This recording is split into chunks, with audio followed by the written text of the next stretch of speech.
Good day, everyone. This is Joanny Almirante Alajenio, a BS Criminology 1.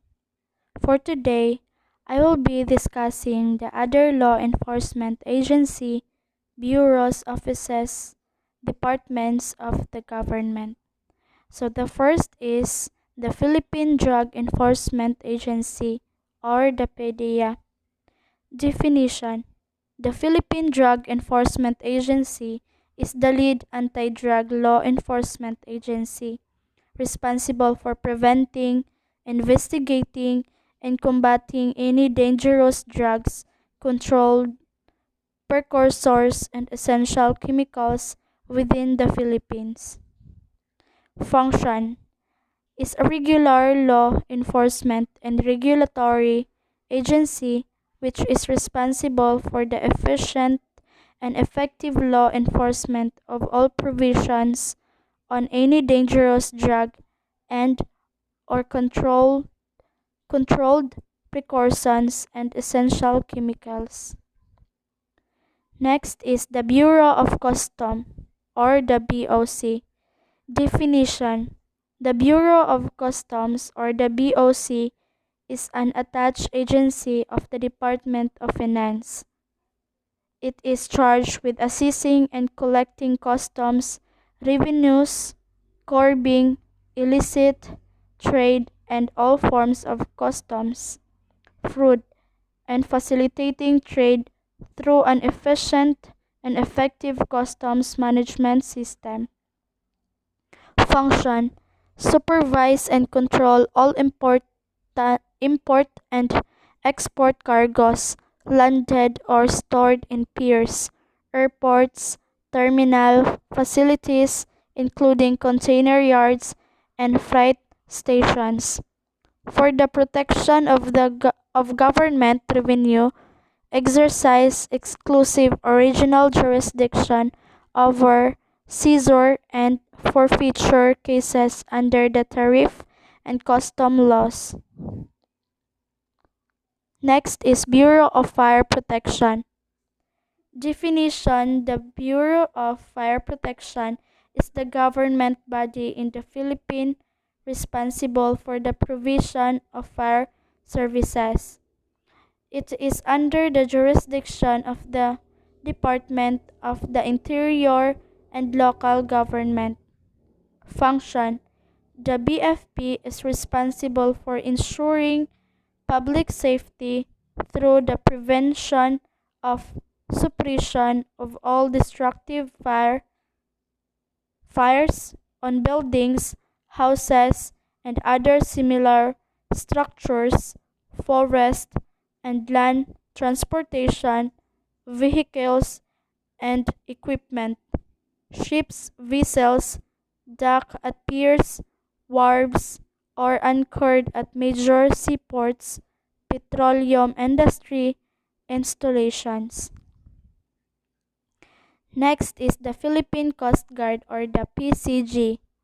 Definition: the Philippine Coast Guard is a civilian armed and uniformed service attached the Philippines Department of Transportation, tasked primarily with enforcing laws within the Philippine waters, conducting maritime security operations, safeguarding life and property at sea, and protecting marine environment and resources.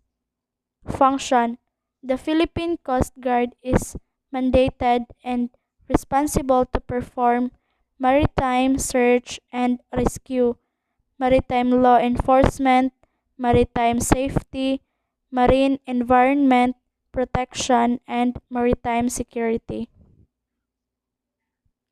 Next is Bureau of Internal Revenue, or the BIR. Definition: it is an attached agency of the Department of Finance. It is tasked to assist and collect all national internal revenue taxes, fees, and charges, and to enforce all forfeitures, penalties, and fines connected therewith. Function: The BIR is mandated by law to assist and collect all national internal revenue taxes, fees, and charges, and all and to enforce all forfeitures, penalties, and fines connected therewith, including the execution of judgment in all cases decided in its favor by the court and tax appeals and the ordinary courts. Next is the Commission of Election or COMELEC. Definition: principal rule is to enforce all laws and regulations relative to the conduct of elections in the Philippines.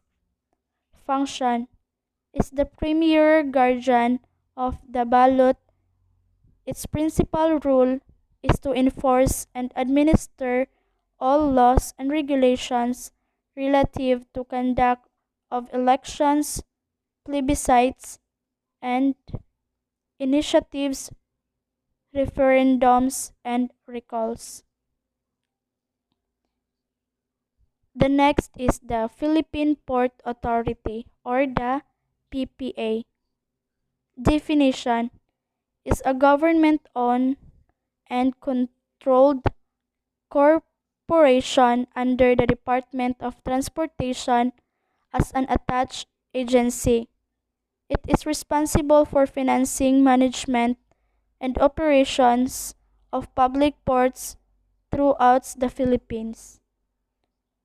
Function: the PPA is the primary government agency concerned with the planning and development of the country's seaports.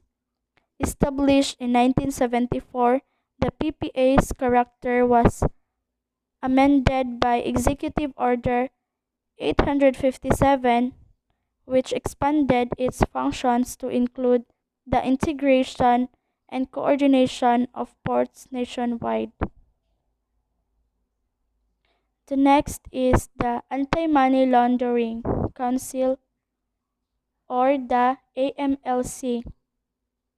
Definition: the Anti-Money Laundering Council or the AMLC is the agency of the government of the Philippines that is tasked to implement the provisions of Republic Act number 9160,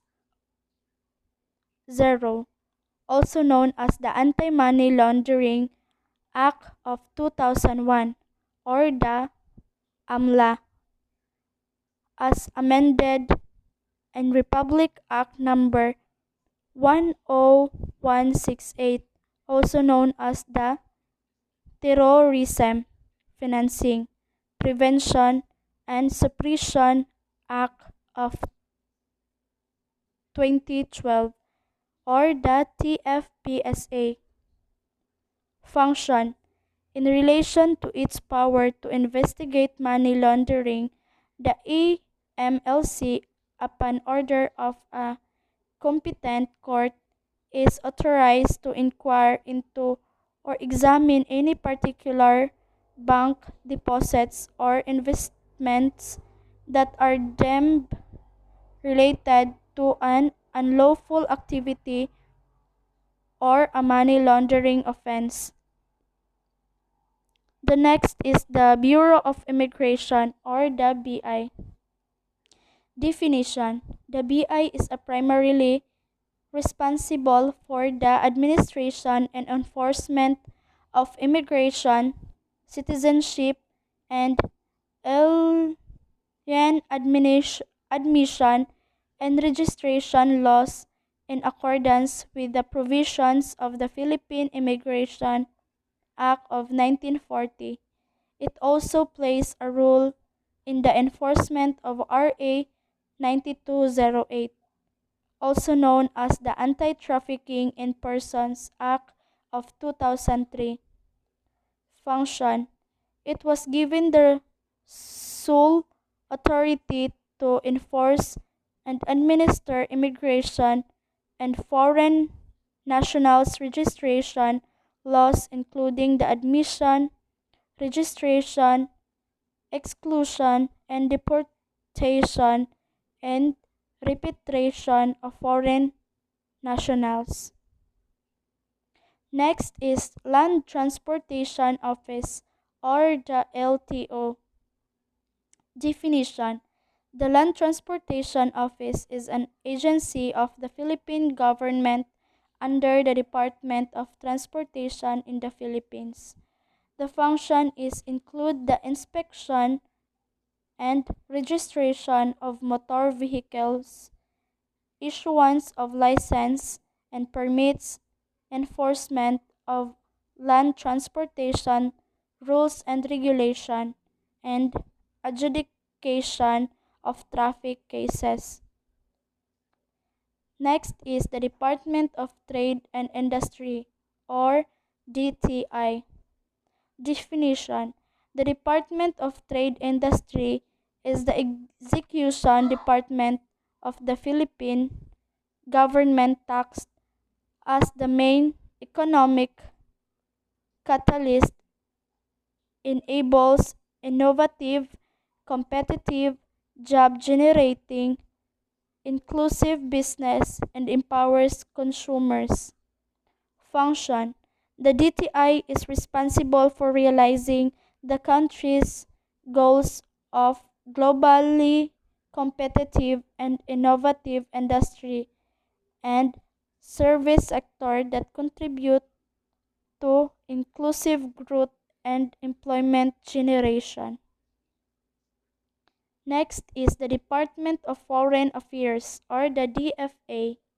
Definition: is the executive department of the Philippine government tasked to, to contribute to the enhancement of national security and the protection of the territorial integrity. Function: the department of shall advise and assist the president in planning, organizing, directing, coordinating, integrating, and evaluating the total national effort in the field of foreign relations. Function: the department shall advise and assist the president in planning, organizing, directing, coordinating, integrating, and evaluating the total national effort in the field of foreign relations. Next is the Department of Labor and Employment, or the DOLE. Definition: the Department of Labor and Employment is mandated as the primary policymaking, programming, coordinating, and administrative entity of the executive branch of the government in the field of labor and employment.